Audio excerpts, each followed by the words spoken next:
Welcome to mega 9 TV. నేను ప్రతిభ. మంచువారి కుటుంబంలో రోజుకో ట్విస్ట్ వెలుగులోకి వస్తుంది. ఎప్పుడైతే ఫ్యామిలీ పంచాయతీ పోలీస్ స్టేషన్ కు చేరిందో అప్పటి నుంచి వారింట్లో అసలేం జరుగుతుందనే ప్రశ్నలు రెండు తెలుగు రాష్ట్రాల్లోని ప్రజలను గత 2 రోజులుగా వెంటాడుతూనే ఉన్నాయి. ఆస్తుల గొడవని ఒకరంటుంటే ఆత్మగౌరవం కోసం పోరాటమని మరొకరు వాదిస్తున్నారు. ఇలా ప్రతి విషయం షాక్ కి గురి చేస్తూనే ఉంది.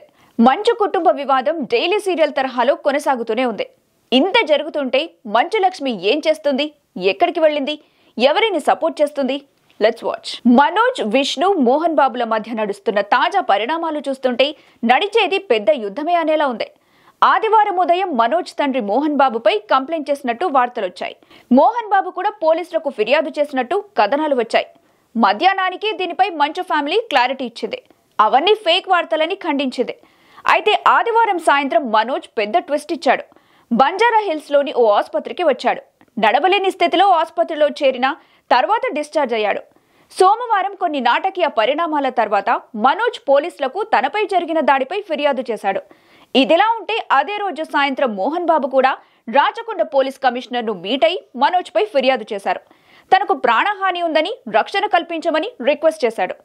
ఈ నేపథ్యంలోనే మంచు విష్ణు దుబాయ్ నుంచి హైదరాబాద్ కి చేరుకున్నాడు.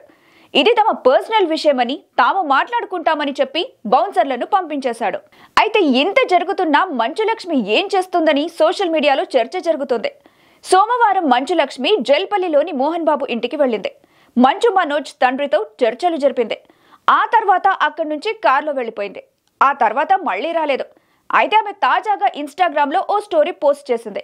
ఫోటోను బట్టి ఆమె హైదరాబాద్ లో లేనట్టు తెలుస్తుంది. లక్ష్మి విమానంలో వేరే ప్రాంతానికి వెళ్లిపోయినట్టు సమాచారం.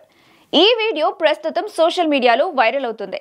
మంచు లక్ష్మి ప్రస్తుతం ముంబైలో ఉన్నట్టు తెలుస్తుంది. అయితే ఆమెకు రావాల్సిన ఆస్తి తీసుకుని ముంబైలో సెటిల్ అయినట్టు సోషల్ మీడియాలో చర్చ జరుగుతోంది.